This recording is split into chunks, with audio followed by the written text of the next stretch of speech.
Hi everyone, welcome back to my channel, or welcome if you're new here. My name is Hiva, and if you've been here before, then you know that I usually discuss recent missing person cases. Before I get into today's case though, I did want to talk a little bit about where I've been recently. If you're just here for the case, I completely understand, and I will leave a timestamp for you to skip forward to. So some of you have noticed that I've been MIA for a while now. I think it's been a little bit over a month. There are several reasons for that. Initially, I had just gotten busy with work and needed to focus on that. YouTube is a hobby for me, and making these videos to help raise awareness is something that I'm passionate about. However, just one video takes hours and hours of research and scripting, so it can be really time consuming. So when work obligations pick up, I have to focus on that for now. The second reason I've been away has to do with my health, both physical and mental. I struggle with mental health at times, and I've been fairly open about that on my channel. When going through lows, it's really hard to force myself to sit down and produce content, especially considering the kind of content I produce is really heavy. I also haven't been feeling well physically. I've struggled with low iron and anemia for years now, and unfortunately, taking iron supplements doesn't really work for me. My body just doesn't seem to absorb it. So as a result, I usually get iron infusions every few months. Basically, what that entails is going to the hospital for a few hours and getting iron through an IV. Depending on how low my iron is, I get 3 to 5 sessions over the course of a week or two. After that, over time, my iron levels will deplete again and I'll need to go back in for more infusions. Recently though, my levels have been really low, probably the lowest they've ever been. And that leaves me feeling really tired and just low overall. This is gonna sound dramatic, but some days it takes all I have in me to literally exist. Thankfully though, I will be getting my infusion soon, so hopefully I'll have some more energy and can get back to making videos for you guys. I really appreciate you guys for sticking around and for caring about me and my content. It means so much to me, and I consider you guys my friends. Now, with all of that out of the way, let's go ahead and get into what really matters and what you're here for, which is today's case.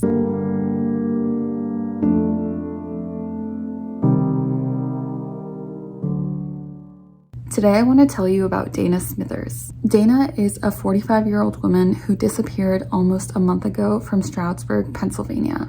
Prior to making this video, I was able to speak to Dana's sister, Stacy Ann, and she clarified some of the details for me, so thank you to Stacy. Stacy shared with me that Dana would have never just walked away and not been here for her 6-year-old daughter. Thankfully, her daughter is safe, but she needs her mom back home with her. The area that Dana disappeared from, Stroudsburg, lies within Monroe County and is about 5 miles away from the Delaware Water Gap. I've actually been to this area myself, and I used to live not too far away. It's a pretty small town with a population of around 6,000 people. According to crimegrade.org, Stroudsburg is safer than the average city in Pennsylvania and is safer than the average city in all of the US. While that might provide some comfort, there's still no explanation for Dana's disappearance, and her family insists that she wouldn't just leave her daughter and her life behind.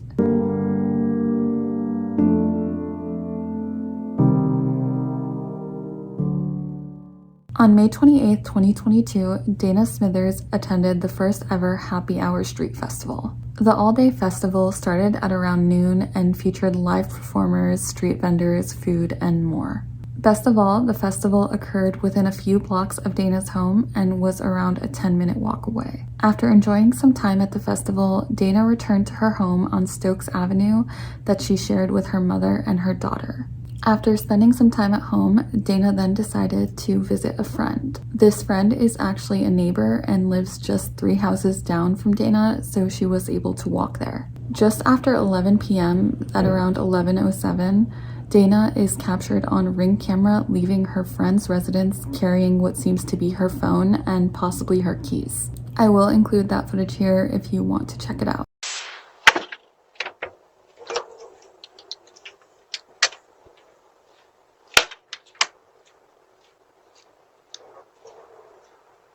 Unfortunately, that is the last time that Dana was seen, and her family reported her missing within the next 48 to 72 hours. For some reason though, local PD didn't share the news of Dana's disappearance for 2 weeks. In my opinion, that's totally unacceptable, and the case should have been taken seriously from the very start. There are a few more details that I'd like to share with you though. Dana's phone, which like I said, she was seen carrying when she left her friend's residence, was actually found back at her home. Her purse, car, medication, and other belongings were also found at the home. The fact that Dana's phone was located back at the home means that Dana likely did make it back home at some point. As we know, the friend that she was visiting lived only 3 houses away, so what are the odds that something happened to her during her walk home? So if Dana made it home, what happened next, and where is she now?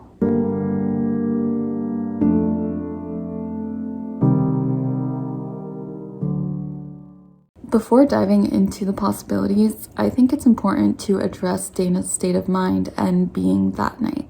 We know that she had gone to a festival earlier that evening. The festival is literally called Happy Hour Street Festival, so I think it's safe to assume that it's possible that Dana had some drinks that day. She may have even continued her drinking at her friend's house. I'm not sure how much she drank that night, if at all, and I'm not sure if Dana was a regular drinker. However, she doesn't appear to be stumbling or unsteady in the video we see of her leaving the friend's home. Maybe a little unsteady while going down the steps, but nothing really noteworthy.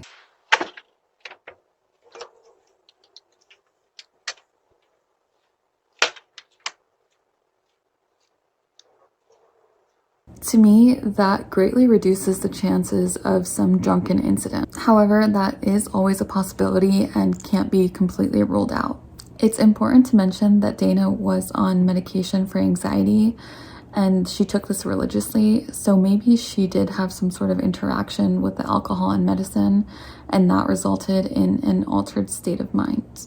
However, personally, I'm not really convinced that it would have caused her to be missing for the last 3 weeks. Let me know what you think about that. When considering other theories, I've seen some theorize that Dana might have left her home unlocked while she went to visit her friend. Is it possible that someone potentially snuck in and waited for her to return? Maybe someone that she met at the festival earlier? I mean, maybe, but it would have been pretty ballsy for someone to do this, considering the fact that Dana lives with other people. It's possible that they had already been asleep if a person entered that night.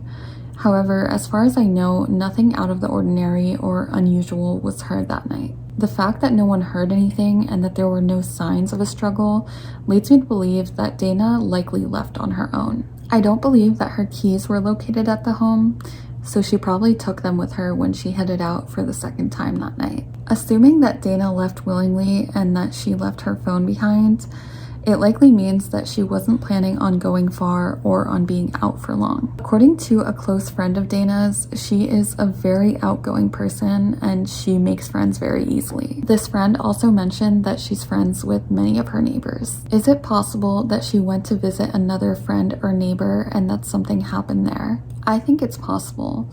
In terms of a stranger being involved, it's statistically not likely. She also lives in a residential area, so what are the chances that someone is just waiting for this opportunity to come by? Knowing her outgoing nature though, I think it's possible that Dana met someone earlier that day at the festival and that the two maybe made plans to meet up later that night. If this is the case, it's possible that there's evidence on her phone to prove this, whether it's text messages with this person or texts telling her friends that this was her plan. I know that authorities are working to obtain her phone records and access to her phone. However, this can take a while. In the meantime, it seems like there's not much else that can be done. Flyers have been and continue to be posted. However, there haven't been any searches as far as I know. Like I mentioned earlier, local authorities didn't even publicly announce her disappearance on social media until 2 weeks after the report was filed. Dana's family, on the other hand, has been working to get her story out there from the very beginning.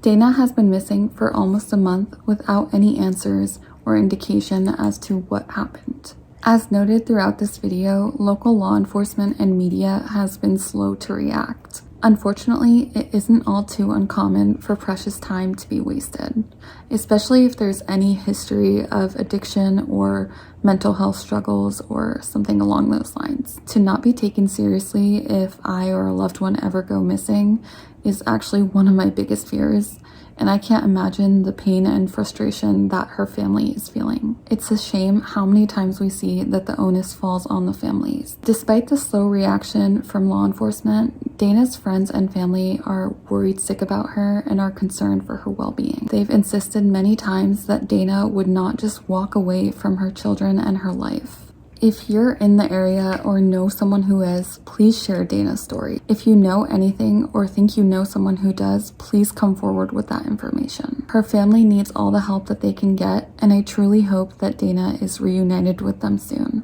Dana is 5'5" and weighs 165 pounds.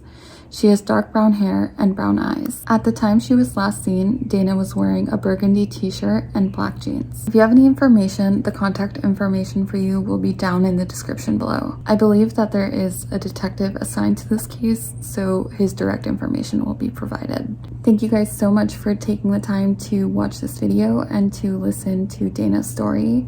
I appreciate it so much, and I know her family does too. I hope to see you guys in my next one.